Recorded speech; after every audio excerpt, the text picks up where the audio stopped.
आज स्टार्ट करेंगे GK GS मस्ती का नोट्स है बायोलॉजी का, जो बहुत इंपॉर्टेंट नोट्स है क्योंकि रिवीजन के लिए 1 नंबर है। पहला सेल है, इसमें पहला सेल है, दूसरा टिश्यू है, और तीसरा क्लासिफिकेशन ऑफ ऑर्गेनिज्म है, और चौथा प्लांट किंगडम है, और पांचवा क्या है तो एनिमल किंगडम, और छठा क्या है प्लांट मॉर्फोलॉजी, और सातवां क्या है न्यूट्रिएंट्स, और आठवां क्या है तो इकोलॉजी, और नौवां क्या है तो डिजीज है। आनुवांशिक क्या है तो जेनेटिक्स हो गया, फिर डाइजेस्टिव सिस्टम है, रिस्पायरेटरी सिस्टम है, सर्कुलेटरी सिस्टम है, फिर स्केलेटल सिस्टम है, नर्वस सिस्टम है, एक्सक्रीटरी सिस्टम है, रिप्रोडक्टिव सिस्टम, फिर बाद में ग्लैंड हो गया और मिसलेनियस है। ठीक है, तो टोटल 19 टॉपिक है। और पहला क्या है बायोलॉजी, एक एक लाइन पढ़ेंगे और याद करते चलेंगे। बायोलॉजी के जनक कौन है तो अरस्तु को बायोलॉजी को जनक कहा जाता है। ठीक है, अरस्तु ने अपनी पुस्तक हिस्टोरिया एनिमेलिया, जो जंतु के इतिहास के लिए था, 500 जंतुओं का रचना, स्वभाव, वर्गीकरण, जनन आदि का वर्णन किया था, इसलिए उन्हें फादर ऑफ जूलॉजी कहा जाता है। फादर ऑफ जूलॉजी किसे कहा जाता है अरस्तु को, किस लिए तो हिस्टोरिया एनिमेलिया बुक में उन्होंने 500 जंतुओं के बारे में वर्णन किया था। बायोलॉजी शब्द का सर्वप्रथम प्रयोग लैमार्क ने किया था। लैमार्क एवं ट्रेवेरिनस के द्वारा किया गया था। लैमार्क कहाँ के वैज्ञानिक थे, फ्रांस के। ट्रेवेरिनस कहाँ के, जर्मनी के थे। ट्रेवेरिनस जर्मनी, इन्होंने बायोलॉजी शब्द के दिया था, लैमार्क और ट्रेवेरिनस ने दिया था। बायोलॉजी के 2 भागों में बांटा गया, एक बॉटनी जो ग्रीक शब्द से है, और दूसरा जूलॉजी। बॉटनी को ग्रीक शब्द जिसे वनस्पति विज्ञान कहते हैं, और जूलॉजी को जंतु विज्ञान, और जूलॉजी के जनक अरस्तु हैं, जबकि वनस्पति विज्ञान के जनक कौन है, थियोफ्रेस्टस हैं। थियोफ्रेस्टस वनस्पति विज्ञान के जनक थियोफ्रेस्टस हैं। पुस्तक हिस्टोरिया ऑफ प्लांटेरम में लिखा गया था। इन्होंने थियोफ्रेस्टस जो हैं, इसका पुस्तक क्या था तो हिस्टोरिया प्लांटेरम। थियोफ्रेस्टस ने अपने पुस्तक हिस्टोरिया प्लांटेरम 500 प्रकार के पेड़ पौधे। हिस्टोरिया प्लांटेरम किसका है तो अरस्तु थियोफ्रेस्टस का, और हिस्टोरिया एनिमेलिया कहेगा तो इस अरस्तु का। हिस्टोरिया एनिमेलिया अरस्तु का, और प्लांटेरम हिस्टोरिया प्लांटेरम कहेगा तो थियोफ्रेस्टस का। प्लांट वाला थियोफ्रेस्टस, और एनिमल वाला कौन तो अरस्तु। अफलातून, सुकरात, प्लूटो। हिस्टोरिया एनिमेलिया के लेखक कौन है तो एनिमेलिया वाला अरस्तु, अफलातून, सुकरात, प्लूटो। ये गुरु का ट्रिक है, ठीक ना।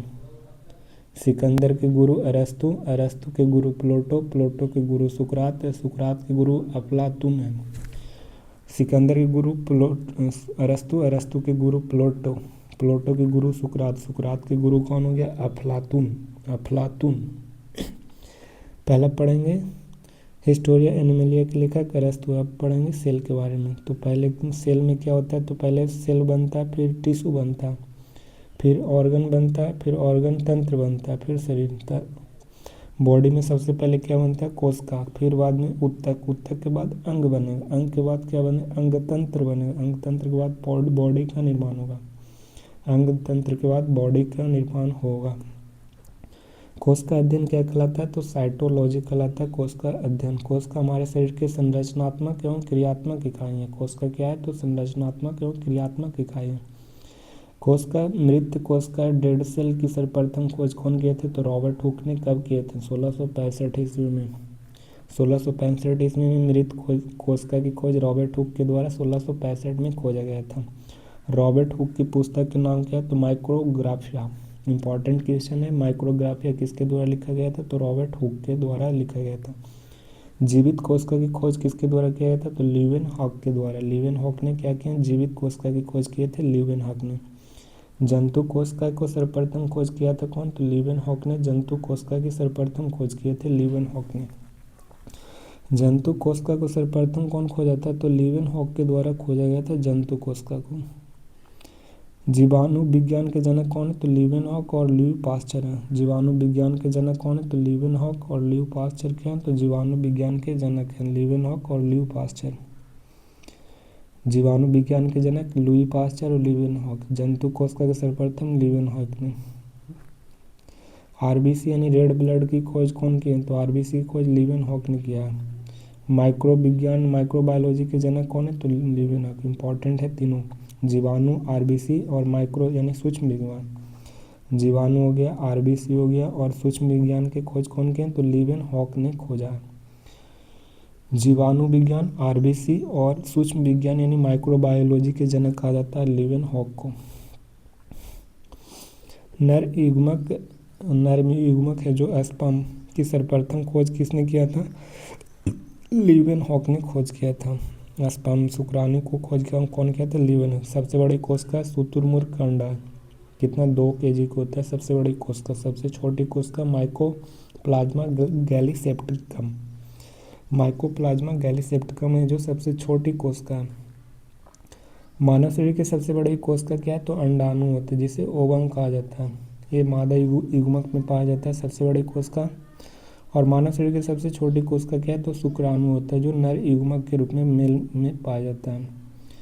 और मानव शरीर की सबसे लंबी कोशिका तंत्रिका कोशिका जो प्रमस्तिष्क का भाग है तंत्रिका कोशिका में पाया जाता है। मानव शरीर की सबसे लंबी कोशिका। नेक्स्ट है कोशिकांग जो सेल ऑर्गन लेस है इसमें दिया गया। तो ये कोशिका भित्ति हो गया, ये कोशिका झिल्ली हो गया, ये गोल्जी बॉडी हो गया जो टेढ़ा टेढ़ा है गोल्जी बॉडी। और ये क्या है? तो अंतःप्रद्रव्य जालिका है। और ये क्या है? तो ये सेंटर है तो केंद्रक हो गया। ये माइटोकॉन्ड्रिया और ये यहाँ पे रसधानी है। और ये क्या है? तो हरित लवक है, ठीक है ना, हरित लवक। ये पादप कोशिका, ये जंतु कोशिका।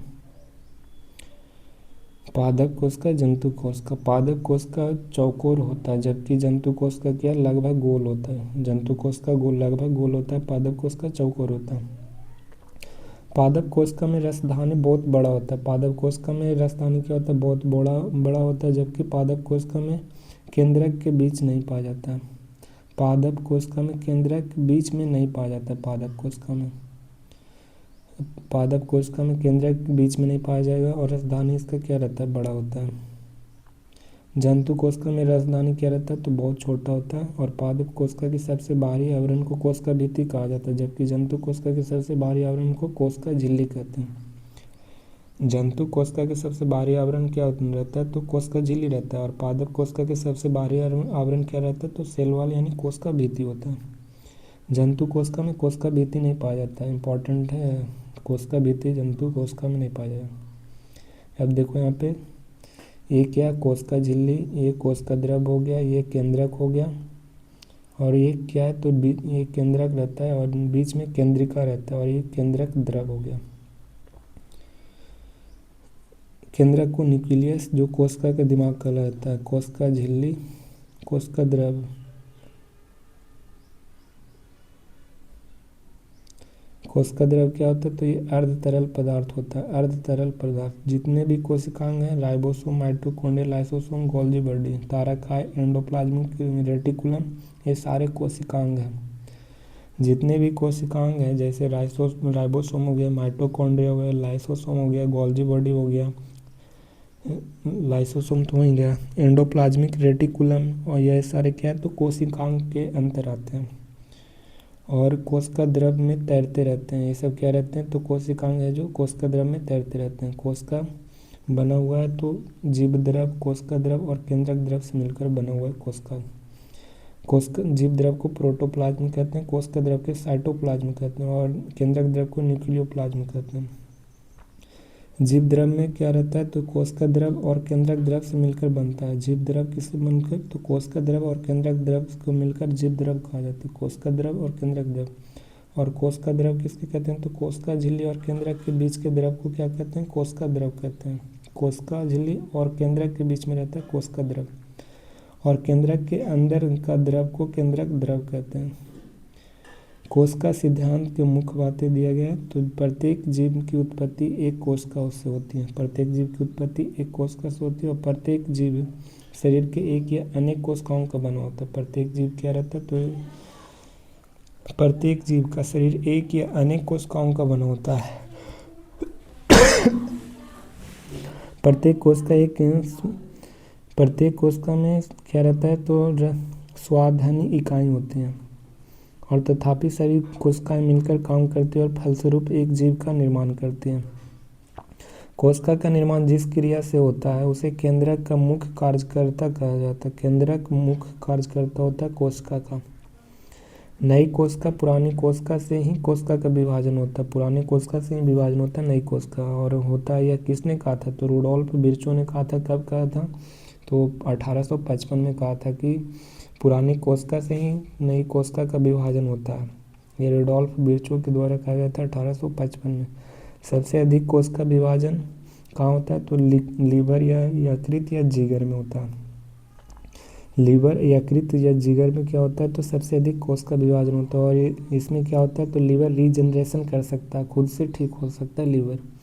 सबसे कम कोशिका विभाजन कहाँ होता है? तो ब्रेन में होता है। जिससे क्या करता है? रीजनरेशन की सबसे शक्ति क्या होती है? तो कम होती है ब्रेन का। और यहाँ पे दिया गया है सेल है तो एक कोशिका और बहु कोशिका। एक कोशिका को यूनिसेलुलर कहते हैं और बहु कोशिका के मल्टी सेलुलर कहा जाता है।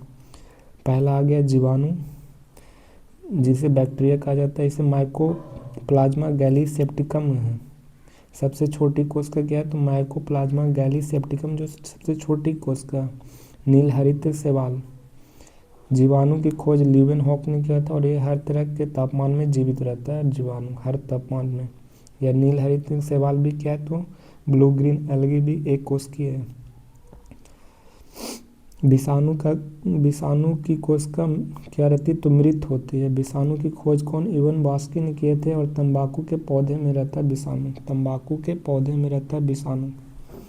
मोजाइक नामक रोग होता है तंबाकू के पौधे में से।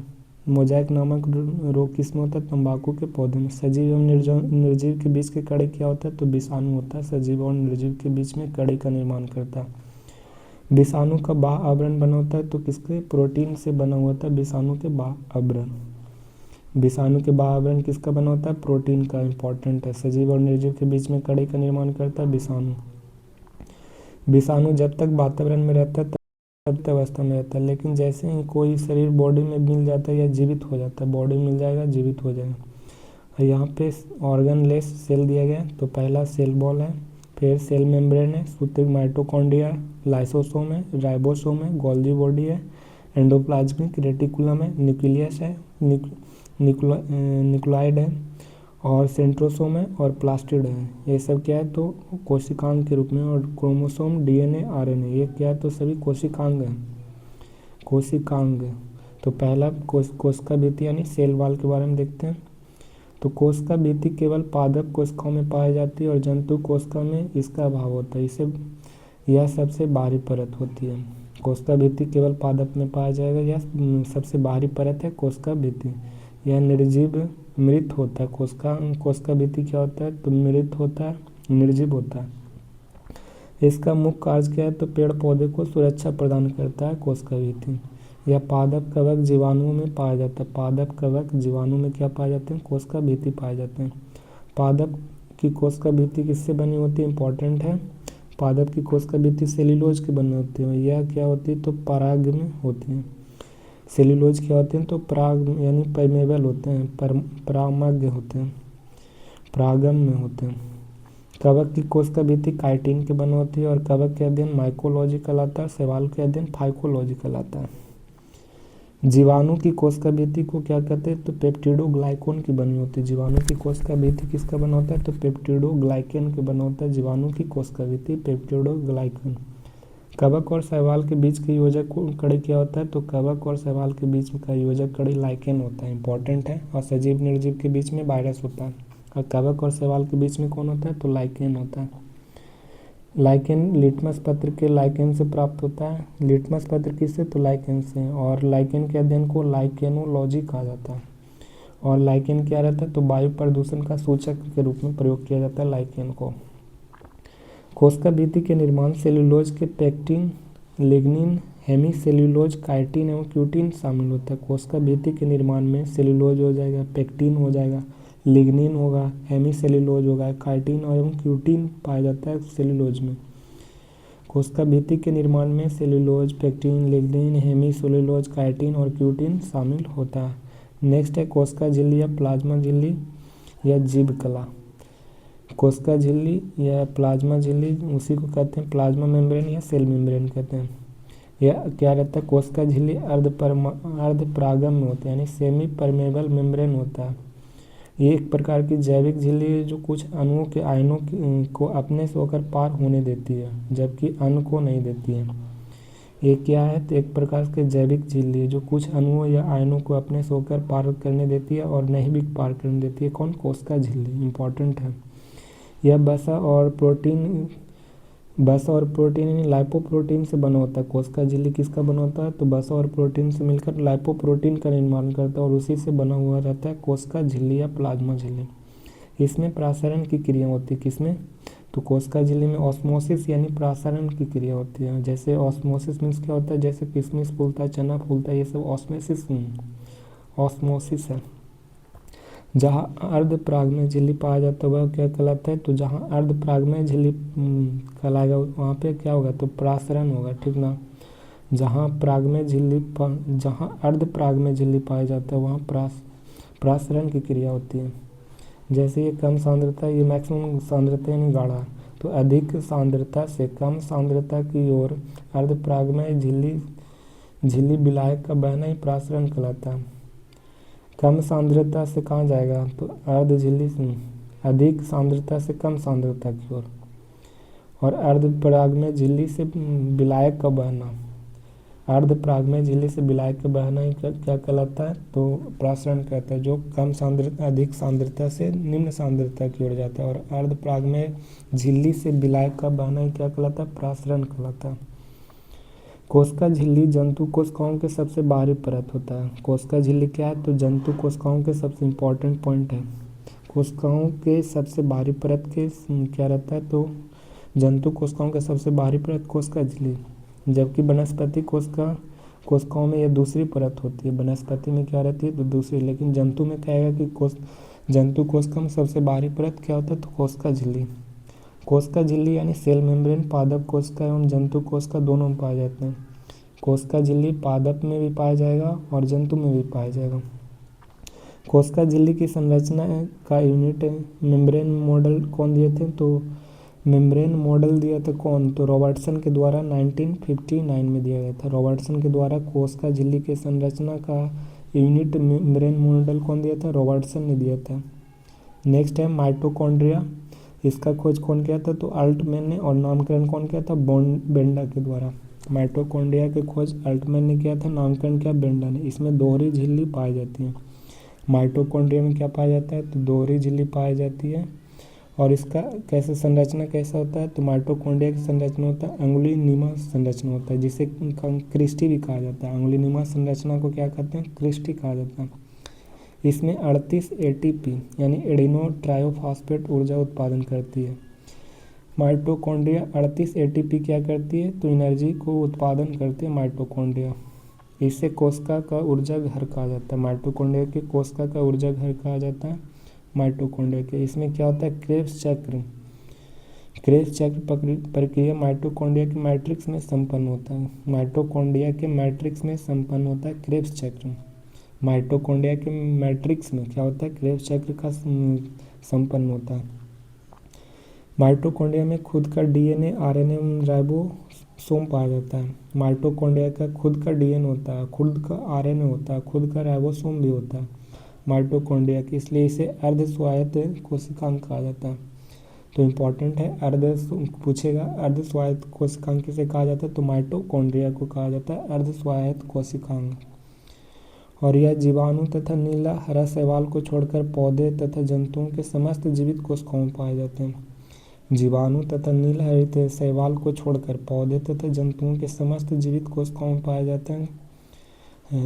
किसमें, तो पौधे तथा जंतुओं के समस्त जीवित कोशिकाओं में पाए जाते हैं, हरित शैवाल में। और जीवाणु तथा नील हरित शैवाल को छोड़कर, यानी जीवाणु और हरित ब्लू ग्रीन एल्गी में माइटोकॉन्ड्रिया नहीं पाया जाएगा, लेकिन पौधा हो गया, जंतु हो गया और समस्त जीवित कोशिकाओं में क्या पाए जाएंगे, तो माइटोकॉन्ड्रिया। और मोनरा में भी माइटोकॉन्ड्रिया नहीं होता।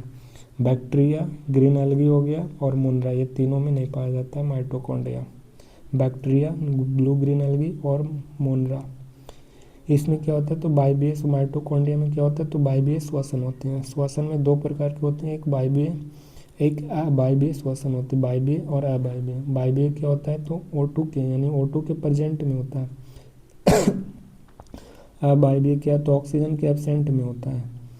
ईस्ट कोशिका में किण्वन की प्रक्रिया के द्वारा होता है। अवायवीय ईस्ट में क्या होता है तो कोशिका का किण्वन किसके द्वारा तो अवायवीय श्वसन के द्वारा होता है ईस्ट में। इसमें काफ़ी कम ऊर्जा मुक्त होता है। अवायवीय श्वसन में काफ़ी कम ऊर्जा मुक्त होता है और अवायवीय श्वसन में ग्लूकोज का पायरुवेट में क्या रहता है चेंज हो जाता है। अवायवीय श्वसन में ग्लूकोज क्या करता है पायरुवेट में चेंज हो जाता है। अवायवीय श्वसन में जब भी ग्लूकोज दो भाग में टूटता है उसे पायरुवेट कहा जाता है। ग्लूकोज का दो भाग टूटना क्या कहलाता है पायरुवेट कहलाता है। ग्लूकोज का सूत्र क्या होता है C6H12O6 होता है। एक पायरुवेट तीन कार्बन वाला अणु होता है। एक पायरुवेट में क्या होता है पायरुवेट में 3 कार्बन वाला अणु होता है और एक ग्लूकोज में 6 कार्बन वाला अणु होता है। ग्लूकोज में 6 कार्बन अणु और पायरुवेट में क्या होता है तो 3 कार्बन अणु होता है। ग्लूकोज के पायरुवेट में O2 की अनुपस्थिति में कोशिका द्रव में टूटता है। ग्लूकोज है जो पायरुवेट में ऑक्सीजन की अनुपस्थिति में क्या रहता है तो कोशिका द्रव में टूटता है। तो करा ग्लूकोज कोशिका द्रव में टूटता है किसके एब्सेंट में तो ऑक्सीजन के एब्सेंट में होगा। यह 3 कार्बन वाले अणु होते हैं। ग्लूकोज पायरुवेट 3 अणु वाले और ग्लूकोज कहेगा तो 6 अणु वाला। यह काफ़ी कम ऊर्जा मुक्त करता है। पायरुवेट कम ऊर्जा देगा। यह क्रिया किण्वन प्रक्रिया के तहत ईस्ट में होता है। यह क्रिया कोशिका द्रव में होता है। कहाँ पे कोशिका द्रव में होता है। पायरुवेट के टूटना कहाँ टूटता है पायरुवेट तो कोशिका द्रव में। और ये इस प्रक्रिया को क्या कहते हैं तो पायरुवेट का टूटना ये क्या कहलाता है ग्लाइकोलिसिस कहलाता है। ग्लूकोज को पायरुवेट के रूप में टूटता है और पायरुवेट टूटता है उसे ग्लाइकोलिसिस कहा जाता है। नेक्स्ट है लाइसोसोम। लाइसोसोम इसका खोज कौन किए थे तो डी ड्यूवे ने किए थे और ये भी क्या है तो दोहरी झिल्ली है। माइटोकॉन्ड्रिया भी दोहरी झिल्ली था। लाइसोसोम की खोज डी ड्यूवे ने और ये दोहरी झिल्ली होती है। केवल जंतु कोशिका में पाए जाते हैं लाइसोसोम इंपॉर्टेंट है। लाइसोसोम केवल जंतु कोशिका में पाए जाते हैं पादप में नहीं पाए जाते हैं लाइसोसोम। इसे जल अपघटनीय एंजाइम कहा जाता है। लाइसोसोम के जल अपघटनीय एंजाइम इंपॉर्टेंट क्वेश्चन पूछेगा जल अपघटनीय एंजाइम किसे कहा जाता है तो लाइसोसोम को कहा जाता है। इसे कोशिका का एटम बॉम्ब कहा जाता है। कोशिका का एटम बॉम्ब कहा जाता है किसे तो कोशिका का एटम बॉम्ब कहा जाता है लाइसोसोम का। इसे कोशिका की आत्महत्या की थैली कहा जाता है। तो लाइसोसोम को आत्महत्या सुसाइड बैग कहा जाता है किसे तो लाइसोसोम को कहा जाता है। इसमें WBC पाया जाता है RBC नहीं पाया जाता इंपॉर्टेंट है। RBC किस में नहीं पाया जाता है तो RBC लाइसोसोम में नहीं पाया जाता है। स्तनधारी मैमेलिया के RBC में RBC नहीं पाया जाता है ठीक है ना। लाइसोसोम में RBC नहीं पाया जाता। RBC का कब्रिस्तान कहा जाता है किसे तो लाइसोसोम को। RBC का कब्रिस्तान कहा गया लाइसोसोम के। इसमें पाए रहने नहीं करता RBC तक कब्रिस्तान ही होगा। इसका निर्माण गोल्जी अथवा अंतःप्रदेय जलका से होता है। लाइसोसोम का निर्माण गोल्जी बॉडी या एंडोप्लाज्मिक रेटिकुलम द्रव से होता है।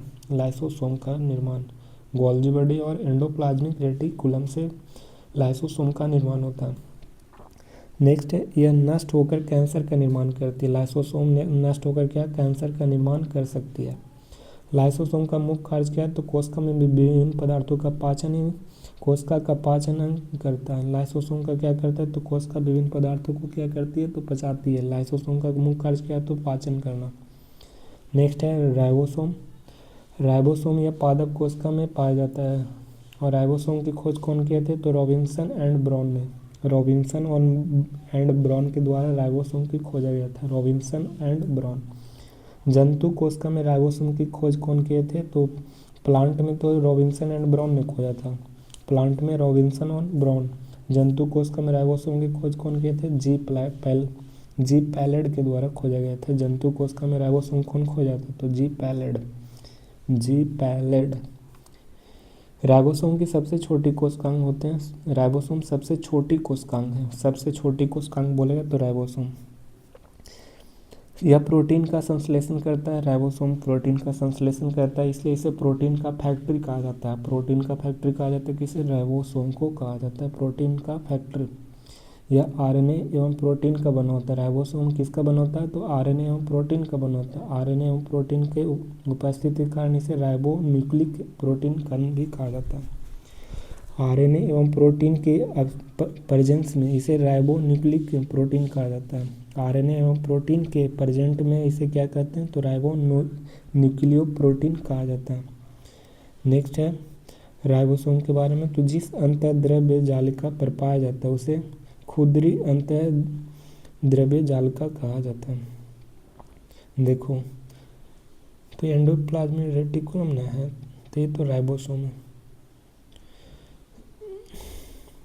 जिस अंतःद्रव्य जालिका यानी एंडोप्लाज्मिक रेटिकुलम में पाया जाता है तो ये खुदरी अंतःद्रव्य जालिका पर रहती है। राइबोसोम किस पर पाई जाती है? तो देखो एंडोप्लाज्मिक रेटिकुलम में दो हो गया।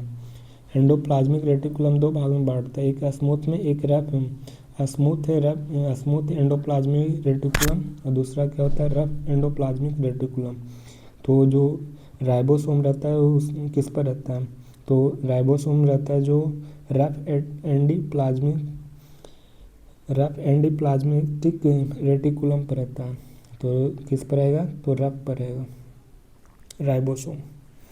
राइबोसोम है जो 70S यानी 70S में टूटता है। दो भाग में टूटता है राइबोसोम, एक 70S एक 80S में टूटता है। 70S मीन्स क्या होता है? तो 50S और ये कितना हो जाएगा? 30S। या 70S क्या होता है? तो प्रोकैरियोटिक कोशिका में पाए जाते हैं। माइटोकॉन्ड्रिया क्लोरोप्लास्ट एवं बैक्टीरिया आदि में पाए जाते हैं। 70S किसमें? माइटोकॉन्ड्रिया क्लोरोप्लास्ट बैक्टीरिया में। 70S का प्रोकैरियोटिक कोशिका में पाया जाता है। कौन सा? 70S। और 80S है जो यूकैरियोटिक कोशिका में पाया जाता है। और ये उच्च विकसित पौधे जंतु कोशिका में पाए जाते हैं जो 60 और 40 में तोड़ता है 80S को।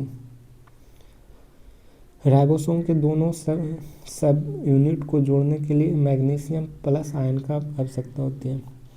राइबोसोम के दोनों सब यूनिट को कौन जोड़ता है? कौन सा धातु? तो मैग्नीशियम प्लस आयन जोड़ता है राइबोसोम के। नेक्स्ट है एंडोप्लाज्मिक रेटिकुलम, जिसे अंतःप्राद्रव्य जालिका कहा जाता है। एंडोप्लाज्मिक रेटिकुलम को दो भागों में बांटा गया है, एक रफ एंडोप्लाज्मिक रेटिकुलम और दूसरा स्मूथ एंडोप्लाज्मिक रेटिकुलम।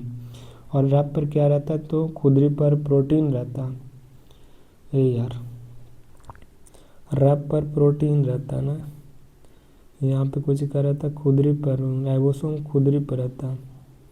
तो रफ पर क्या रहता है? तो प्रोटीन रहेगा। रफ पर क्या रहता है? तो प्रोटीन।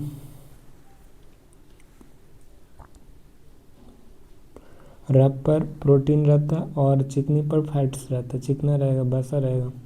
इसका एंडोप्लाज्मिक रेटिकुलम की खोज कौन किया था? तो K.R. पॉटर के द्वारा। K.R. पॉटर ने अंतःप्राद्रव्य जालिका की खोज किया था। K.R. पॉटर।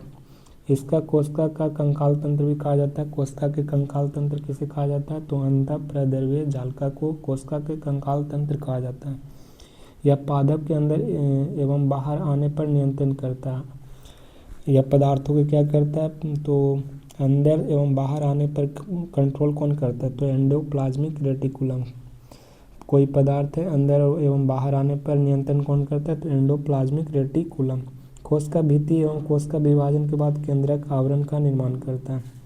कोशिका भित्ति एवं कोशिका विभाजन के बाद क्या करता है? तो केंद्रक आवरण का निर्माण करता है एंडोप्लाज्मिक रेटिकुलम।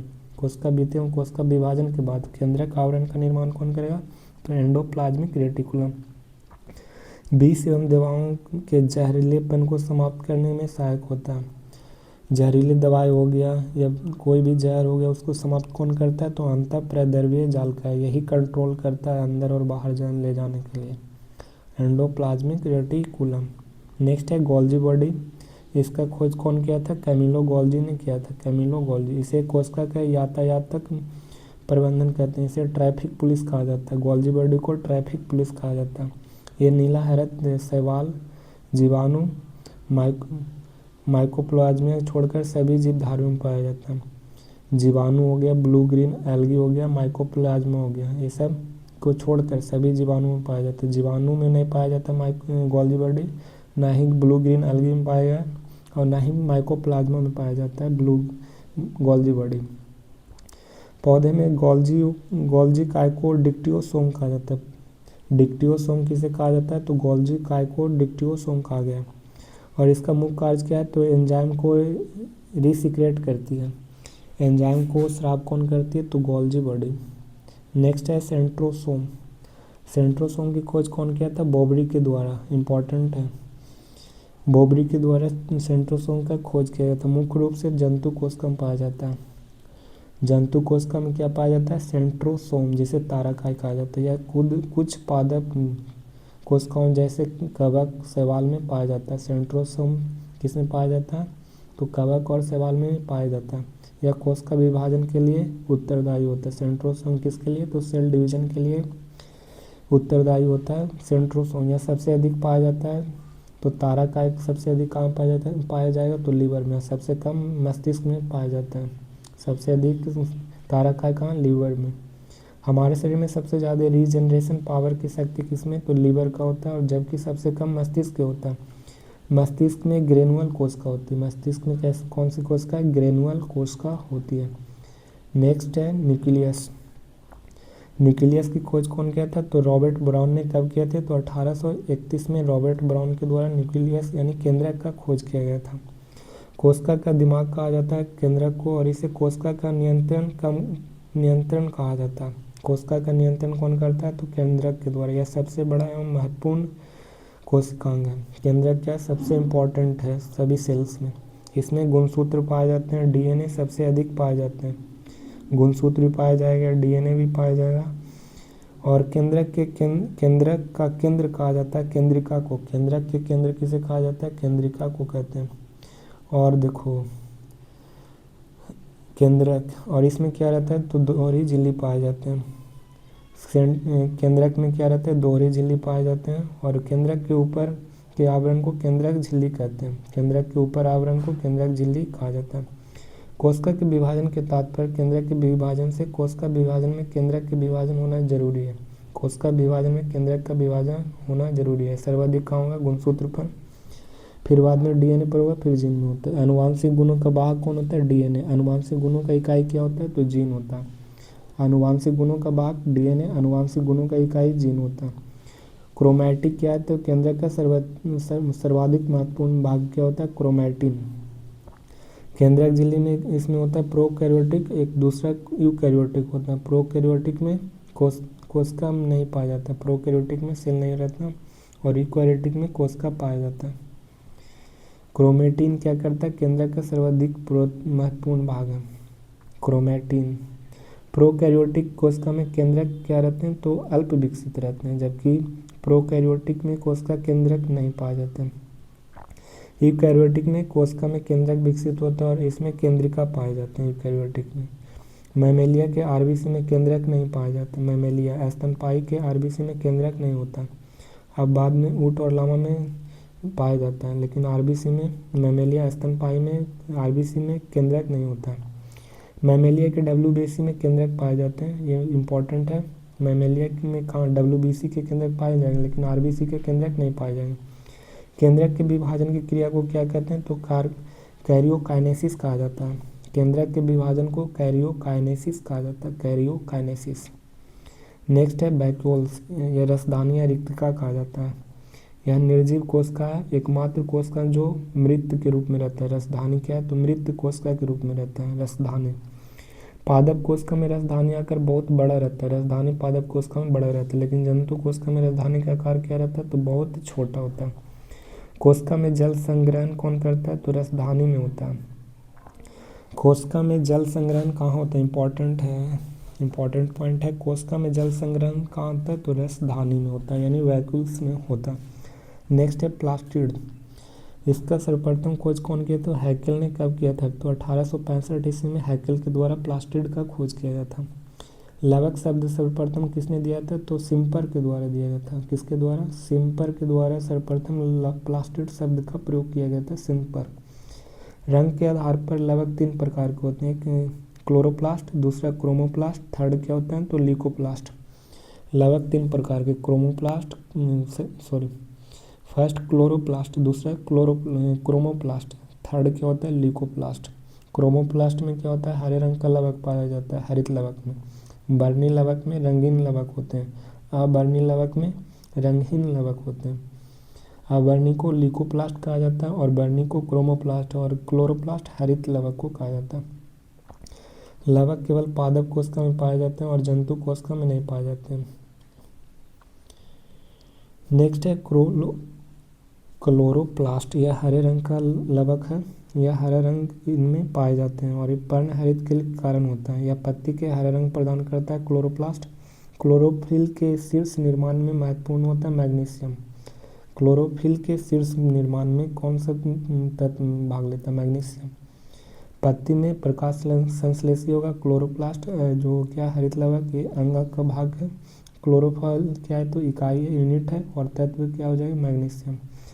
प्रकाश संश्लेषण दिन में होगा तो carbon dioxide plus H2O। Chlorophyll या सूरज के प्रकाश में क्या बनेगा तो ग्लूकोज का निर्माण करेगा और ऑक्सीजन और ऊर्जा मुक्त हो जाएगा। CO2 plus H2O। क्लोरोफिल या सूरज के प्रकाश में जब रहेगा तो ग्लूकोज का निर्माण करता है, फिर बाद में ऑक्सीजन प्लस ऊर्जा में टूट जाता है। पेड़ पौधे श्वसन में हमेशा O2 लेता है और CO2 छोड़ता है। पेड़ पौधे प्रकाश संश्लेषण में CO2 लेता है, पर फोटोसिंथेसिस होगा तो CO2 लेगा और ऑक्सीजन छोड़ देगा। और श्वसन में हमेशा पेड़ पौधे क्या लेते हैं, O2 लेते हैं, काफ़ी कम मात्रा में, और CO2 क्या करते हैं, छोड़ते हैं। और श्वसन लेगा लेकिन प्रकाश संश्लेषण होगा तो CO2 लेगा और O2 छोड़ेगा, लेकिन श्वसन में पौधा O2 लेगा। प्रकाश में ऊर्जा का परिवर्तन, रासायनिक ऊर्जा में परिवर्तन क्लोरोप्लास्ट के क्लोरोफिल में होता है। प्रकाश ऊर्जा का परिवर्तन, रासायनिक ऊर्जा में परिवर्तन क्लोरोप्लास्ट को क्लोरोफिल में होता है। कहाँ पे होता है, क्लोरोफिल में होता है। प्रकाश ऊर्जा को रासायनिक ऊर्जा में चेंज करता है क्लोरोफिल के द्वारा। नेक्स्ट है क्रोमोप्लास्ट। यह फल एवं फूल के रंग को प्रदान करने के लिए कार्य करता है। यह कीट परागन में सहायक रहता है। बर्नी लवक क्या करते हैं तो कीटों के द्वारा परागन होता है, उससे बर्नी लवक के कारण होता है। टमाटर के रंग लाल होता है लाइकोपीन के कारण। चुकंदर का लाल रंग होता है बीटानिन के कारण। गाजर का लाल रंग होता है कैरोटीन के कारण। मिर्च का लाल रंग होता है कैप्सेथिन के कारण। दूध का सफ़ेद होता है केसिन के कारण। पीलापन कैरोटीन के कारण। हल्दी में कुरकुमिन पाया जाता है। पपीता में कैरकेजेंथिन पाया जाता है। पपीता में कैरकेजेंथिन। नेक्स्ट है लीकोप्लास्ट, जिसे क्या कहा जाता है तो रंगहीन अबर्णी लवक कहा जाता है लीकोप्लास्ट को। यह रंगहीन होता है, यह क्या होता है तो रंगहीन होता है। यह जड़ों में पाया जाता है और भोजन स्टार्च को जमा करता है। अबर्णी लवक का कार्य क्या है तो जड़ों में पाया जाता है और ये स्टार्च के रूप में भोजन को जमा करता है। लवक में खुद का DNA RNA राइबोसोम होता है, इंपॉर्टेंट है। लवक में खुद का DNA RNA राइबोसोम होता है, इसलिए अर्ध स्वायत्त अंग कहा जाता है। DNA RNA राइबोसोम किसका होता है, खुद का, लवक का, इसे अर्ध स्वायत्त कहा जाता है प्लास्टिडोकोन। नेक्स्ट है प्रोकैरियोटिक और यूकैरियोटिक में डिफरेंस बताना। तो प्रोकैरियोटिक कोश में क्या रहता है तो अल्प विकसित कोशिका होती है और इसमें केंद्रक अल्प विकसित होते हैं। कोशिका भित्ति में क्या रहते हैं कार्बोहाइड्रेट प्लस प्रोटीन रहते हैं प्रोकैरियोटिक में। और 70S क्या होते हैं प्रोकैरियोटिक, और DNA क्या रहते हैं तो एक कुंडलित होते हैं। लाइसोसोम, माइटोकॉन्ड्रिया, गोल्जी बॉडी, अंतःप्रदजल और तारका, ये सब क्या रहते हैं तो अनुपस्थित रहते हैं। ये प्राय जीवाणु तथा नील हरित शैवाल में पाए जाते हैं और मुंड्रा में भी रहता है। प्रोकैरियोटिक जीवाणु नील हरित शैवाल में पाए जाते हैं, इसे मुंड्रा जगत कहा जाता है। इसमें मुंड्रा जगत आता है, प्रोकैरियोटिक मुंड्रा जगत। अब यूकैरियोटिक क्या है तो ये पूर्ण विकसित होता है और इसमें पूर्ण विकसित होता है, कोशिका भित्ति सेल्यूलोज के बना होता है और इसमें राइबोसोम 80S में रहता है, 80S में, और इसमें DNA पूर्ण विकसित एवं द्विकुंडलित होता है।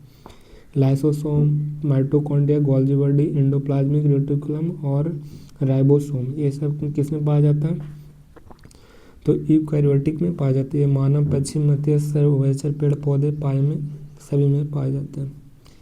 नेक्स्ट है गुणसूत्र। गुणसूत्र है ना, गुणसूत्र गुणसूत्र अभी ढेर हो जाएगा। गुणसूत्र का खोज किसके द्वारा किया गया? तो स्ट्रासबर्गर ने 1875 में किया था। गुणसूत्र की खोज कौन किया था? तो स्ट्रासबर्गर के द्वारा कब किया गया था? तो 1875 में। यह डीएनए और मैट्रिक्स का बना होता है। गुणसूत्र किसका बना होता है? तो डीएनए एवं मैट्रिक्स का बना होता है। इसमें अनुवांशिक गुणों का वाहक होता है। जीन क्या था?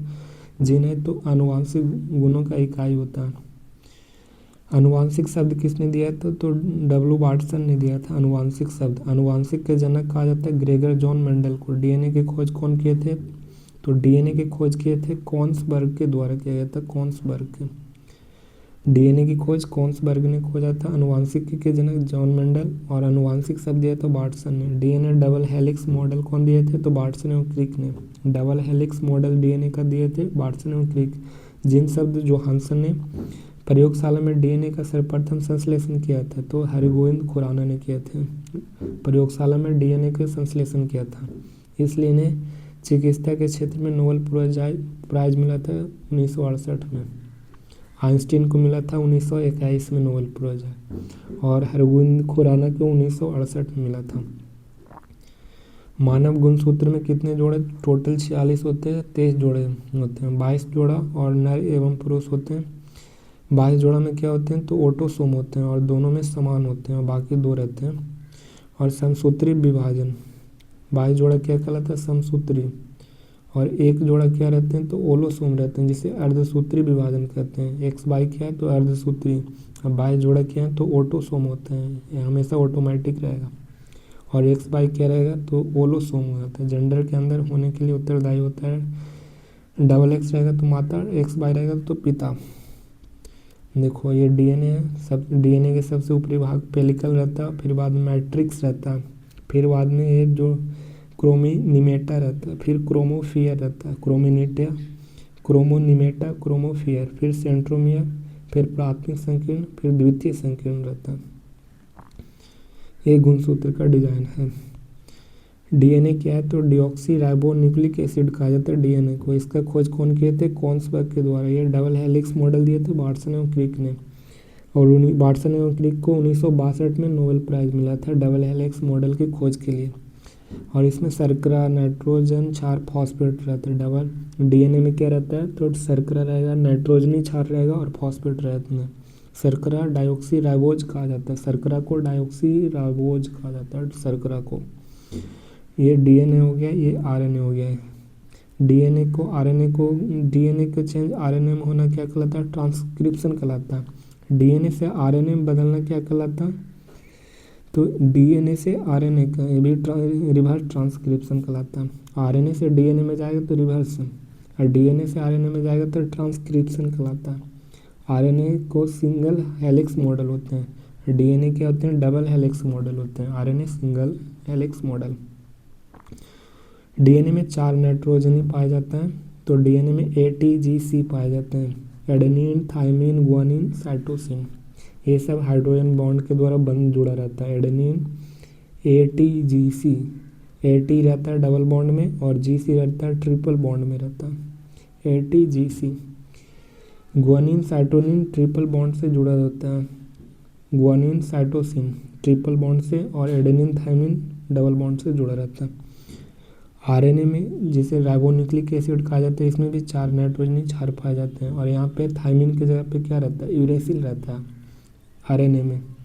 तो इसमें AUGC पाए जाते हैं, AUGC पाए जाते हैं। थाइमिन की जगह यूरेसिल यहाँ पे आ जाएगा। तो AUGC आरएनए में पाया जाता है। यह न्यूक्लिक अम्ल जिसमें राइबोज शर्करा पाया जाता है। इंपॉर्टेंट पॉइंट कर रहा है कि यूरेसिल नामक नाइट्रोजनी क्षार डीएनए नहीं पाया जाता है। यूरेसिल नामक नाइट्रोजनी क्षार किस में नहीं पाया जाता है? तो डीएनए में नहीं पाया जाता यूरेसिल नामक नाइट्रोजनी क्षार। डीएनए और आरएनए का डिफरेंस दिया गया है। तो इसमें डीऑक्सी राइबोज शर्करा होती है डीएनए में। इसमें बेस एडेनिन, गुआनिन, साइटोनिन, सिन और थाइमिन होता है। ATGC डीएनए में और AUGC आरएनए में। यह मुख्यतः केंद्रक में पाए जाते हैं। डीएनए कहाँ पाए जाते हैं? केंद्रक में। और इधर आरएनए क्या है? तो राइबोज शर्करा होते हैं। डीऑक्सी राइबोज, और ये राइबोज शर्करा होते हैं। इसमें AUGC होते हैं, एडेनिन यूरेसिल गुआनिन साइटोसिन होते हैं, ठीक ना। AUGC यह केंद्रक एवं कोशिका द्रव दोनों में पाया जाता है। RNA किस में पाए जाते हैं? केंद्रक में भी और कोशिका द्रव में भी पाया जाता है RNA, केंद्रक और कोशिका द्रव में, जबकि DNA केवल केंद्रक में पाए जाएंगे। RNA केंद्रक में भी होगा, कोशिका द्रव में भी होगा। नेक्स्ट है सेल डिवीजन। सेल डिवीजन या मृत कोशिका से पुत्री कोशिकाओं का निर्माण की क्रिया को कोशिका विभाजन किया जाता है। मातृ कोशिका से पुत्री कोशिका का निर्माण करना सेल डिवीजन कहलाता है। कोशिका विभाजन 3 तरह के होते हैं। एक होते हैं पहला एमाइसोसिस, दूसरा माइसोसिस और तीसरा मियोसिस। एमाइसोसिस, मियोसिस ये 3 हो गया। एमाइसोसिस को क्या कहते हैं? तो एमाइटोसिस को कहा जाता है असूत्री या प्रोकैरियोटिक जीव में होते हैं। असूत्री विभाजन किस में होते हैं? तो प्रोकैरियोटिक जीव में होते हैं, जैसे जीवाणु में होगा, नील हरित शैवाल में होगा, इगुलिना में होगा, प्रोटोजोआ में होगा। जीवाणु, नील हरित शैवाल, इगुलिना और प्रोटोजोआ में असूत्री विभाजन होता है। जबकि मियोसिस होता है जिसे समसूत्री विभाजन कहता है, ये कायिक कोशिका में होता है। समसूत्री विभाजन किस में होता है? कायिक कोशिका में। और समसूत्री विभाजन की खोज कौन किए थे? तो वाल्टर फ्लेमिंग ने खोज किया था समसूत्री विभाजन की। समसूत्री विभाजन खोज वाल्टर फ्लेमिंग। अर्धसूत्री विभाजन के जनक कौन होता है? तो जनन कोशिका में होता है अर्धसूत्री। इंपॉर्टेंट पॉइंट फैक्ट है, कह रहा है कि जिस सबसे सरल तरीके से कोशिका विभाजन होता है तो असूत्री में, सबसे सरल से हो जाएगा तो असूत्री में, असूत्री में सबसे सरल से, और सबसे जटिल तरीके से अर्धसूत्री में होगा।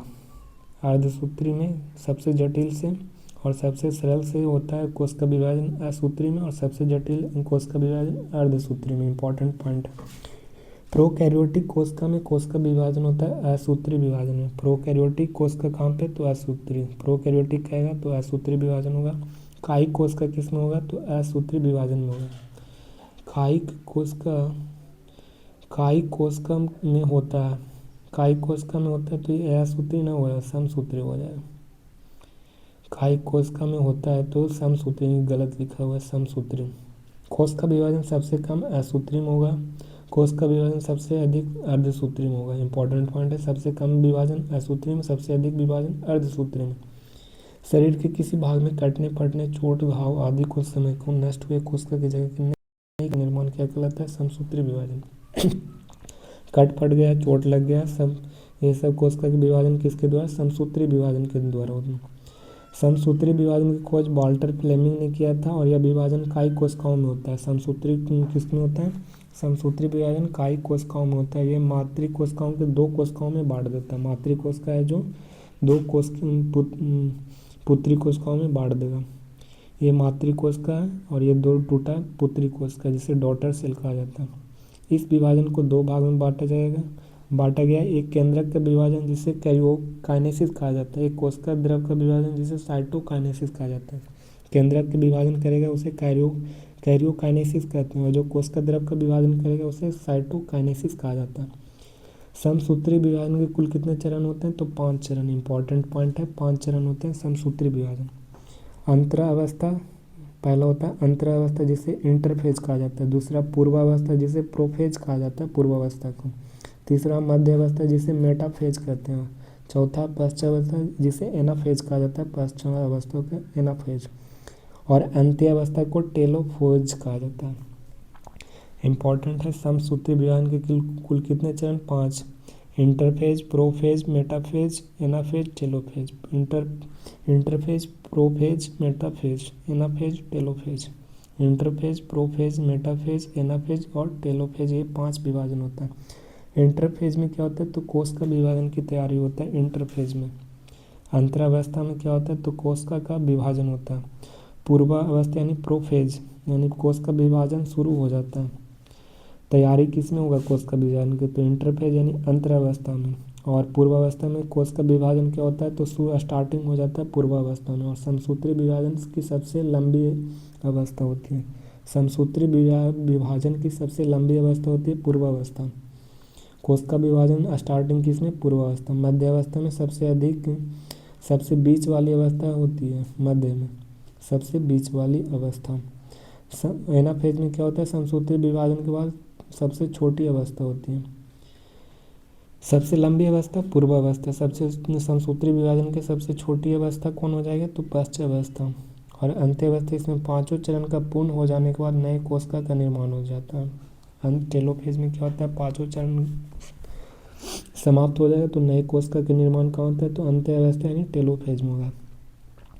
कायिक कोशिका में क्या होता है, समसूत्री विभाजन। नेक्स्ट है अर्धसूत्री, जिसे मियोसिस कहा जाता है। इसका खोज फॉर्मर एवं मूरे ने किए थे। अर्धसूत्री विभाजन की खोज कौन किए थे, फॉर्मर एवं मूरे ने। कब किया था, 1905 में। फॉर्मर एवं मूरे के द्वारा 1905 में अर्धसूत्री कोश का विभाजन किया गया था। इसका जनन कोश का क्या होता है, तो लैंगिक कोश का होता है। इसमें जनन कोश का लैंगिक कोश का कहलाता है। कोशिका का विभाजन कितने चरण में, 2 चरण में होता है। एक अर्धसूत्री विभाजन में मातृ कोशिका 4 भागों में बांट देती है। अर्धसूत्री में क्या करेगा, तो मातृ कोशिका 4 डॉटर सेल का निर्माण करेगा।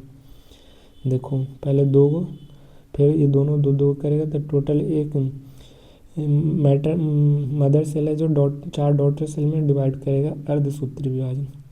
जनन कोशिका में अर्धसूत्री विभाजन होता है और 2 चरण में पूर्ण होता है जनन कोशिका। मेल में कितने होते हैं, तो ये 46 हो, तो ये 22 जोड़ा क्या होते हैं, ऑटोसोम। 1 जोड़ा क्या होते हैं, ओलोसोम होते हैं।